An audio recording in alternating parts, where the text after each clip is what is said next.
Former Cowboy with several rings, Daryl Moose Johnston, who called the Bucs and the Texans yesterday for Fox, has the Giants and Bills this Sunday, is joining us now in the herd. Let's start with Jameis Winston.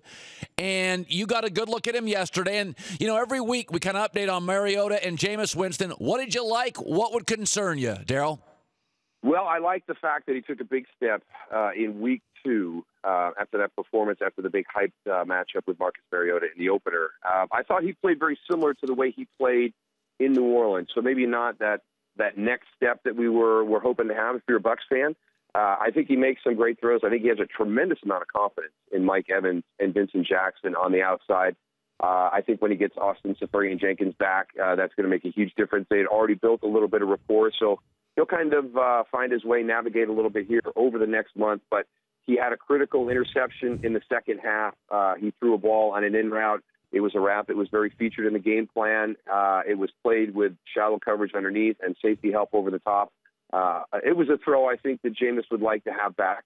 But again, you know, we talked with Lovie Smith, and he took us through the whole process of taking Jameis number 1 overall. And he told him at the Combine, listen, we're not going to spend 15 minutes here. We're going to talk. It's going to be lighthearted. I'm coming to your hometown, and we're going to sit down, and we're going to have a real heart-to-heart. I'm going to meet everybody in your hometown. And I just like the approach that he took, and he was able to check a lot of the boxes. And some of the boxes that we're going to see as fans, can he make the throws? I think he can make virtually any throw there is out there. Yeah. How is he in the pocket? I think he's good in the pocket. I think he looks to throw before he wants to run. So he's got some good stuff there.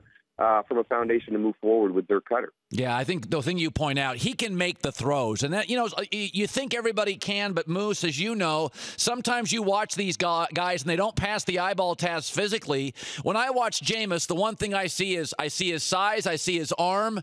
Like, he looks the part to me. And he's got a nice touch. You know, you hear about the big arms and, you know, he can make any throw down the field. But to me, the thing that separates, you know, we love a guy on the outside that can drop a 45-yard pass right in over the top. But what about the shallow crossing routes, these bubble screens that have become a big part of the offense? Is it a catchable ball that's thrown out there? And I think he does a nice job with all the underneath and the medium routes where he makes it catchable for his guy. Yeah.